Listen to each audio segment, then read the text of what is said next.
No. Gut check for the 3rd hour and then gut check for the 4th hour. Oh, okay.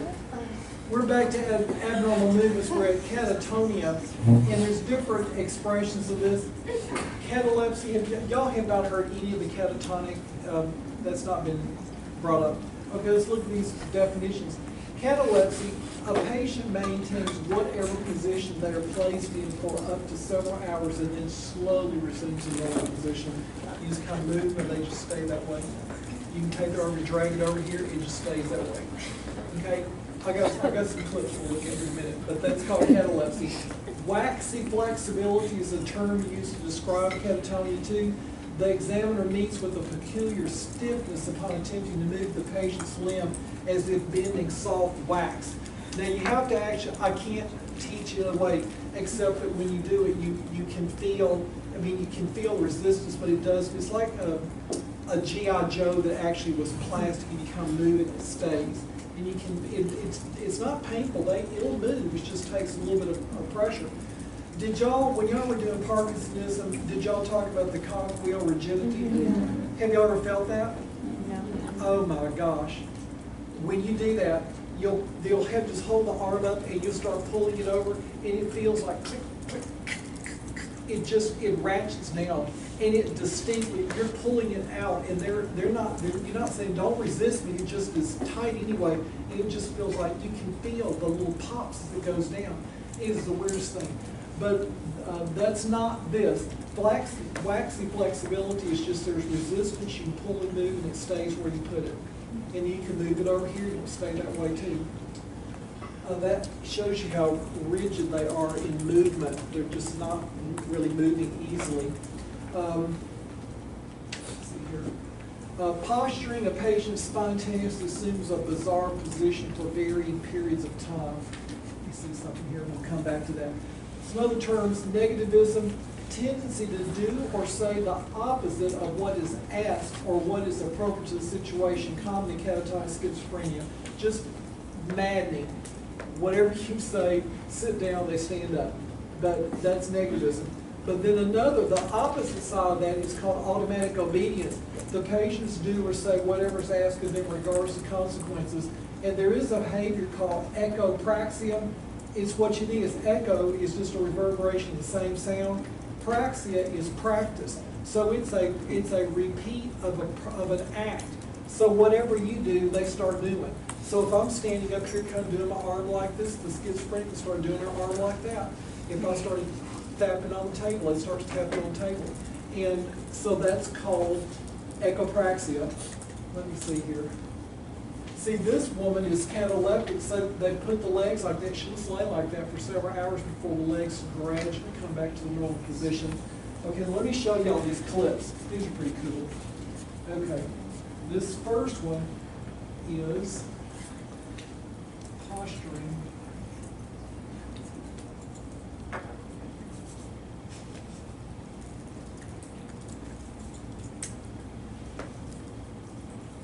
This guy's accent's great.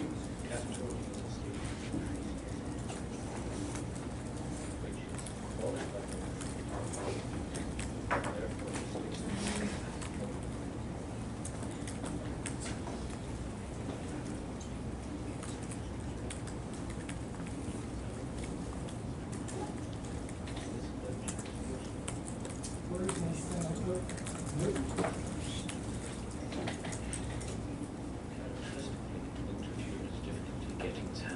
Just want to move your arms around a little bit. Is that okay? Volume was terrible. Okay. Catatonia is a state of increased muscle tone at rest, which is abolished by voluntary activities and therefore distinguished from extrapyramidal side effects. In these clips, you'll see a variety of forms of catatonia demonstrated by a role player being examined by a psychiatrist. This clip shows force grasping, where a patient is unable to comply with instructions to resist a preferred handshake. Characteristically, the interviewer has difficulty getting his hand away. Just want to move your arms around a little bit. Is that okay? Okay. Okay, just need to relax a second. What I'm going to do, I'm going to put my hand out, but I don't want you to shake it. Okay, okay, here you go. That's kind of like negativity is the only way to express that. You do just the opposite way said do. Think carefully about what I'm asking you to do. When I put my hand out, as though I'm going to shake your hand, don't take it. I do not want you to shake my hand this time. Okay. Okay, that's fine. Just try and relax for a second. In this clip, maxi flexibility is demonstrated when a patient's limbs are placed in an unusual position, where they remain for a sustained period. I'm just going to move your arms gently.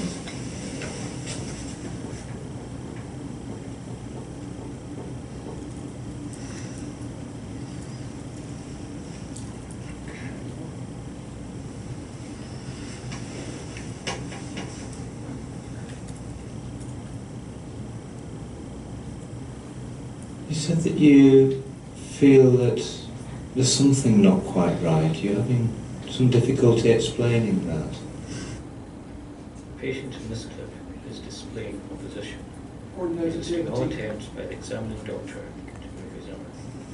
I'm just going to move your arm gently. Just let it come with me. Okay? Okay, that's fine. That's fine. I'll try and put it down this way now. Okay. Okay, that's fine. A more intense form of opposition is negativism, where the patient actively resists all attempts to make contact and also, in this clip, displays aversion by turning away from the examining doctor.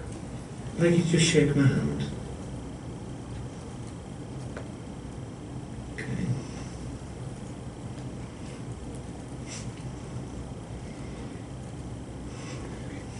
And shake my hand, Peter.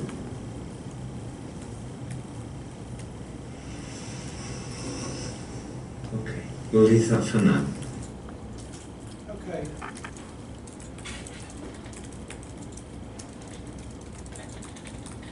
Now, how would you feel if you were, now, wouldn't that creep you out just a little bit?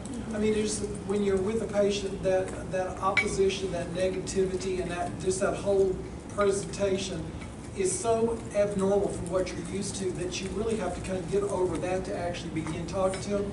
They are not without an ability to understand what you're talking about. It's almost like they're not really human in the same way. There's the whole thing, the face, and when they're doing opposition, it's not so much that they're willfully trying to defy you as part of their disorder. But when they do that and they turn away from you, then you personalize that and you feel like they don't like me. Just drop all of that because you're dealing with something different. Let's look at this next one here. Okay, this is echo practice where they end up copying. This is a very old clip.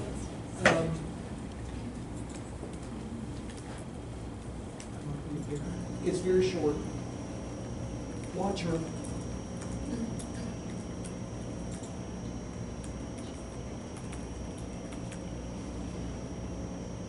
She's a schizophrenic.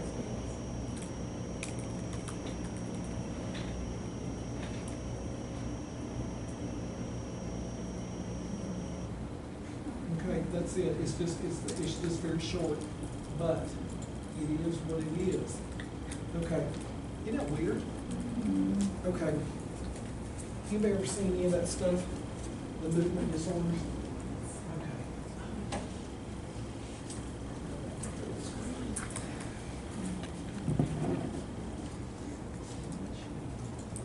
Okay. So now we've seen all of these things. Okay. Mood and affect. This is a big one to pay attention to for a psychiatric disorder. The disorders of mood and affect are within these categories. You've got depressive symptoms, manic symptoms, irritability, anxiety, labile affect, inappropriate affect, and flat affect.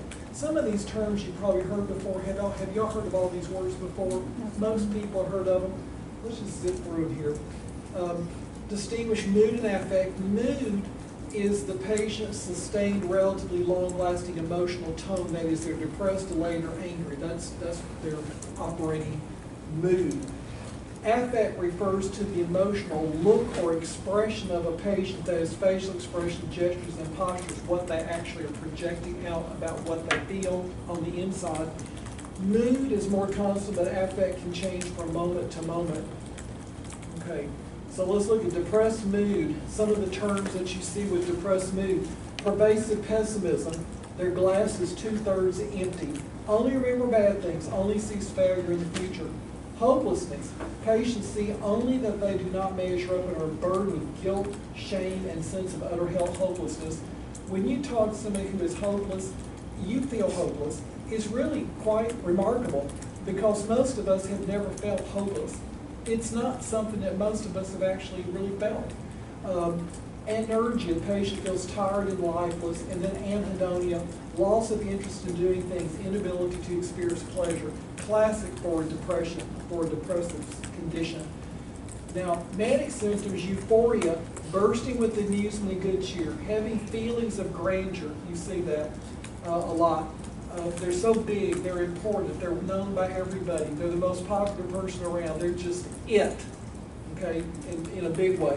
Feeling that things are wonderful, satisfying, beyond contentment. Beaming with confidence and goodwill. They can do anything, they can do it better than you, and everybody knows it, and they know it too. Okay? Projecting infectious enthusiasm and good humor. Having intense self-satisfaction or optimism. All things are possible, there is no barrier, I will succeed, it's just the way it is. Okay. Other manic symptoms can be irritability. There's the flip side of that infectious good humor. Irritability may be extreme, possibly violent.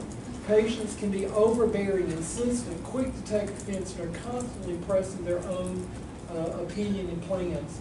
They're very important, more so than you. Increased energy levels. Energy levels seem inexhaustible. Patients often need little or no sleep. And I told you that first one also, I've been awake for 36 hours non-stop, doing all kinds of things. Of course, they come to a place where they crash and burn completely. You can't move, mass on the floor, that type of thing. So when the brain is hyped up on all those catecholamines and they're out there, it looks wild. And it's got to be kind of a rush all of its own. And then when that wears out, then they are completely can't do anything. Hyperactivity. Patient demonstrates lots of movement activity, but very little is accomplished or has purpose. Another manic symptom is called flight of ideas. Flight of ideas is words and sentences are maintained and the connection between ideas is apparent, but they are rapid and frequent shifts in topics, and we'll play this one. And then here's an example in print if you want to see it. Patient is asked to name the 7 dwarfs, and here's their answer. Happily, I don't think on such a small level. Small things come in good packages. I cut myself open by now yesterday. It still stings. I got stung by a bee last summer, but it's only fair since I eat honey. I have breakfast every morning because it's the most important meal of the day. I like to eat 3 squares if I can, but not out of the can. Cans keep food around for years, but not if you take the label off. I bought a labeling machine, and now everything in my house has a proper name. I like to address my property on a first-name basis, and the joys of ownership. Okay, if you're sitting here, you're kind of going, what the? Oh gosh. Let me do a lot of ideas here. Okay.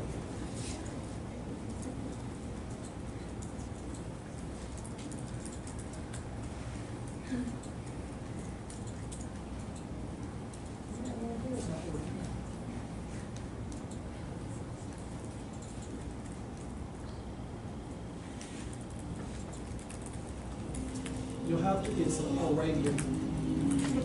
I don't expect you to know Arabic. Just watch this guy. Just a little bit.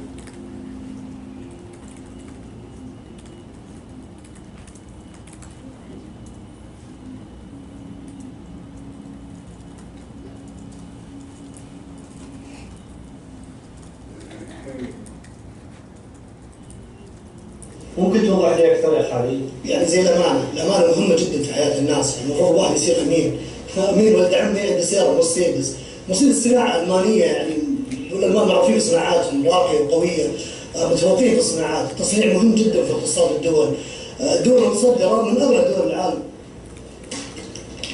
العالم الآن متلخبط اقتصاديا وسياسيا واجتماعيا، المجتمع بحاجة للأمانة، الأمانة مهمة في حياة الناس. الناس زمان، الحين الناس يتقلب، الزمان يتقلب، يوم لك ويوم عليك، يعني واليوم 24 ساعة تقريبا. ساعات موضة الحين، موضة أشكال وألوان الصراحة. That's enough.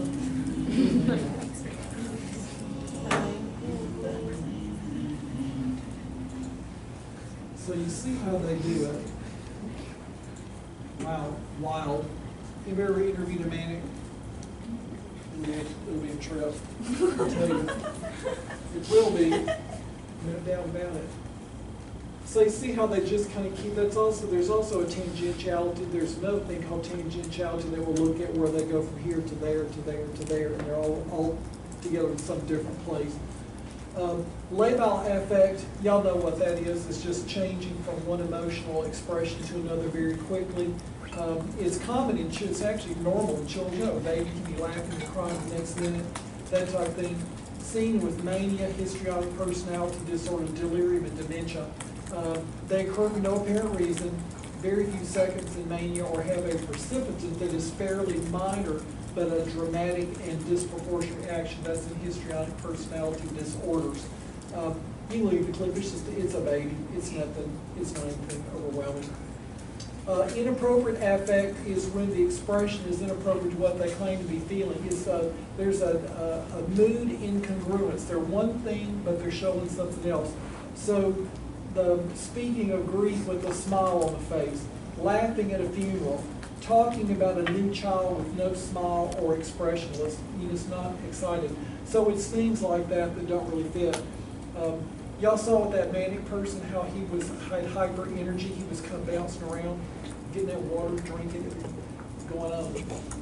Flat affect, the patient becomes devoid of all feeling, all emotional expression. Patient is not necessarily depressed, but is unmoved by events around him. This is not depression, just no response. Not laughing, not crying, not sad, not happy, just flat. Voice is usually monotonous. Face is unmovable, just that, all the time. Your mother died, oh, it's just that kind of look. Hard to have it, it's hard to fake it. Delusions and hallucinations, let's look at these. All kinds of delusions. Did y'all talk about delusions at all in Europe? Except to say that delusions can happen, but y'all didn't define what they look like? Okay, let's just definitions again. Somatic delusions, delusions of poverty, nihilistic delusions, delusions of sin, of persecution, of grandeur, of reference, Schneiderian delusions, bizarre, erotomanic, and pseudo-memories. So let's look at these, all the things that people can do. Delusion is a cardinal symptom indicating serious mental illness. I mean, when people think something's going on that's not going on, that's not normal. Usually schizophrenia, but also severe depression or mania. So you can see hallucinations and more things than schizophrenia. A delusion is a false belief. It is inconsistent with cultural norms. It is inappropriate for the patient's level of education. It preoccupies the thoughts of the patient, and it does not share fundamental beliefs and practices with the people around the patient. Like they're saying, it's dark outside. Well, the sun's out. No, it's dark outside. It's been so dark for so long. Can't you see it? And they go on. Okay, crazy. Not there. Mood congruent. Mood congruent delusions are fairly common in depression and mania and are usually congruent with that mood. For example, a depressed patient is full of self-loathing and feels she has committed unpardonable sins. The delusion is that she has committed unpardonable sins, which is no different than all of us walking around, but for them it's overwhelming, it's huge. I've done something, I don't deserve anything, I'm bad, that type of thing. And that's congruent with being depressed. Now, a non-mood congruent, the delusion is not related to their mood. For example, a delusion that one's thoughts are extracted and sucked into telephone lines as observed in those with schizophrenia. schizophrenics are always believing that signals are coming from the outside into their brain, or that their thoughts are being sucked out of their brain and taken out somewhere else. Okay. Somatic delusions, it is what you think it is. It's a delusion about body. They believe they have many diseases and health problems. A rumbling in the belly indicates a tumor. Okay, they really believe that. Delusions of poverty. They are convinced their resources are depleted and that they have lost all. Showing them how much money they have makes no difference whatsoever. They are broke. They don't have enough. They're in trouble. It's about to all fall in on me. I don't have anything. And then nihilistic delusions, patients believe that everything has become dead, lifeless, and inanimate. Figures are walking around but are not alive. Now that might be The Walking Dead. Who watches The Walking Dead? Does anybody here watch The Walking Dead? What's that? Tiger. Do you watch The Walking Dead? No, we have a question. Yes.